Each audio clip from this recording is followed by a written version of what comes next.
Woke up feeling like I just might run for president. Even if there ain't no precedent. Switching up the message. Hi, good evening everybody. Thanks for joining us at Do Tell. My name is Jane Thompson, and a little bit of background on me. When I was growing up, there was pretty much nothing I loved more than playing soccer. I played all through my childhood and teenage years, and for the majority of that time, my dad was my coach, which was really wonderful. I got to spend a lot of time with my parent and meet some of my best friends playing the sport. So when I got into high school at Greeley Central, and the girls' soccer season rolled around, I was expecting it to be a little more competitive and a little more intense. But what I wasn't expecting was that on the first day of tryouts, we would play a game called Duck, Duck, Kraken. And you can probably guess what that looked like based on the name. But I certainly wasn't expecting that the petite, sweet-looking person on stage with me would tackle me in a flying faceplant when I tagged her. And that's how we became really good friends. And Jane and I have been playing soccer for about 3 years when we were in high school, and we really bonded over the way we worked together, and then we realized that we enjoyed other things as well, like Twilight, and then we went to all the Twilight midnight premieres. True. It was 2010 in our defense. We also convinced our parents to take us to get our ears pierced together. So we did kind of a lot. So yeah, we can say that our friendship is pretty close, and something that we didn't realize is that we both had a love for art, and we didn't know about it until we went to college. Yeah, because for those of you who don't know, Greeley Central High School is one of the only high schools in the region that offers an AP art history class. And the history of art is something that I fell in love with studying because it is such a great tool for looking at the world around us, and an object and the way it's made can tell you a lot about the time and place that it came from. So I took that class at Greeley Central with Mr. Ronke, who is a great teacher, and I didn't know at the time that Paloma had also taken that class because she is a year older than me. So all along we knew we loved a lot of the same things, but we never really realized until we got to college that we both loved art history. Mm-hmm. So yeah, there's us when we were playing soccer, very cute. And then I'll skip forward a little bit. So I went to college at CU, and I studied art history, and when I came back to Greeley to visit Jane, I was telling her about my experience in our classes and how much I loved art history, and she's like, oh, I'm also taking AP art history. I think I'm going to major in it when I go to CSU, and she did. Yeah, and so as we were going along in our degrees, one of the things Paloma and I noticed, kind of independently and then started talking about together, was that almost all of the artists we were learning about were men. And there was a lot of books that would claim to teach the whole history of art, and you could find maybe 2 or 3 women included in that list. Around this time, the National Museum of Women in the Arts was asking a question along these lines, and they said, can you name 5 women artists? Which is kind of a good question to ponder. It is. And I would suggest for you to ask yourself that question, can you name 5 women artists? And you probably will say, actually, no, I don't think I can name 5 women artists, but I bet you can, and I bet you can name even more male artists. Yeah. Let me give you some refreshers. I bet you know who this is. Seen this one around. We have this one, too. This guy. And this guy. We have... This one's pretty famous right now. I bet a lot of you have seen this one recently. And even this. And also, if you'll notice, even the Teenage Mutant Ninja Turtles are all named after famous male artists. So the point of this being that sometimes people say, maybe I can't name 5 women artists, but I'm not really an art lover, I'm not an art person. But art actually influences your life a lot more than you think it does. And it's part of our culture sometimes more than we realize, these historical pieces of great art. And the problem with not recognizing women is that we associate a lot of these great artists with cultural and intellectual genius and greatness. And Paloma and I realized as we were going through our degrees that women were participating in all of these movements with artwork at the same caliber, but they just weren't making it into the history books and getting those same accolades.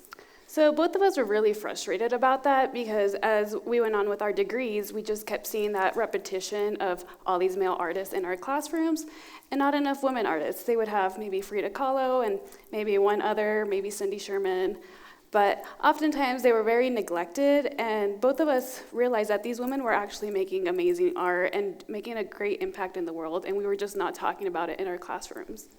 We've got a couple cool examples up here. So here's a few women artists that we have. We have Edmonia Lewis, we have the Guerrilla Girls, we have Maria Izquierdo. She's kind of around the same time as Frida Kahlo. So there are quite a few women artists that are very impactful to the history of our time, and you may not realize how important they are because they're just not talked about as much in our classrooms. Yeah, and actually some of these women up here, like the one on the lower left, Artemisia Gentileschi, was actually more famous than most of her male counterparts when she was alive and working during the Renaissance period. So a lot of these artists were famous in their lifetime and just not making it into the history books. So Paloma and I looked at this issue in the discipline that we both love so much, and we thought, like, what can we do about this? Because not only are women getting left out of art history, but art is also really inaccessible to a lot of people. You know, I know none of us like stuffy art terms. We don't like it any more than anyone else. And so we thought, like,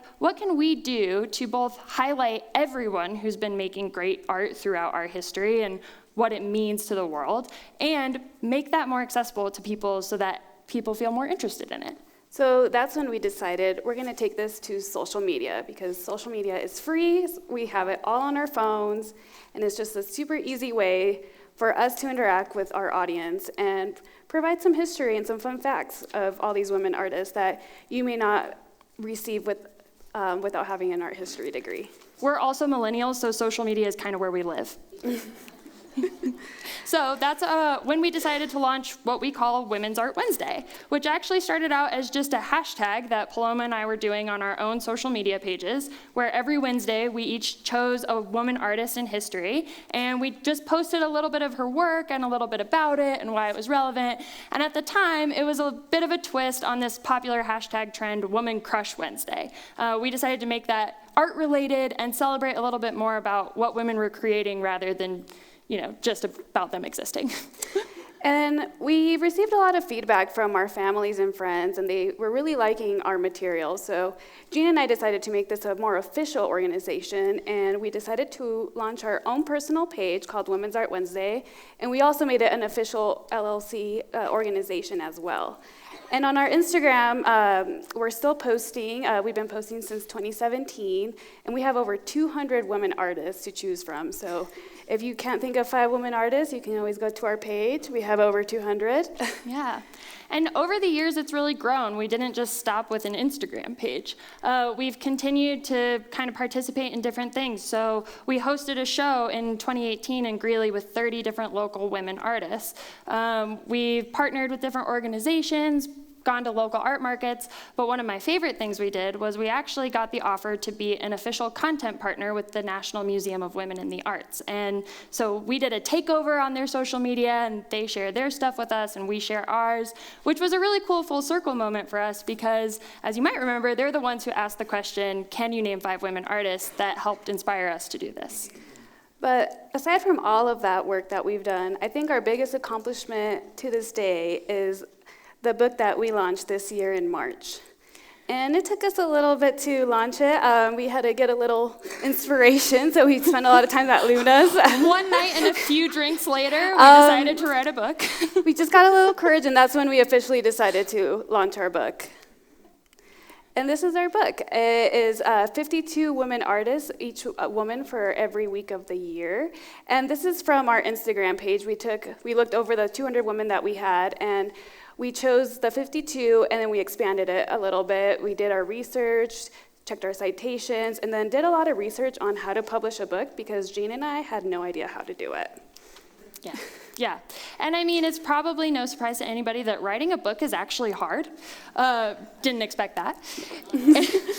But, really every part of this, we've done a lot of work together over the years. We've done these posts every week, we've collaborated in markets, and we finally did this book. And through all of it, one thing that's been really cool is that Paloma and I have been able to work on it together. And I think the way that we worked was very successful, and I really think it's because we were teammates on our soccer team. And just the way that we worked together when we were in high school, that energy just kept up, and 12 years later, we're still here, we're still working, and we were able to successfully launch a book during a pandemic, which is also very difficult to do. Yeah, we've always been able to highlight each other's strengths and make up for each other's weaknesses. And I think that in addition to other things, we definitely have our history on the soccer team to thank for that. Yes, so we're very grateful for that. And I know people say like it's really hard to work with your friends, but I think Jane and I have really set up a standard for that and kind of debunked that myth a little bit. We're still teammates. Because we're still teammates and we're really good friends and we're really enjoying what we do. Yeah, we like to say we're just shooting at a different goal now. Thank you. Thank you.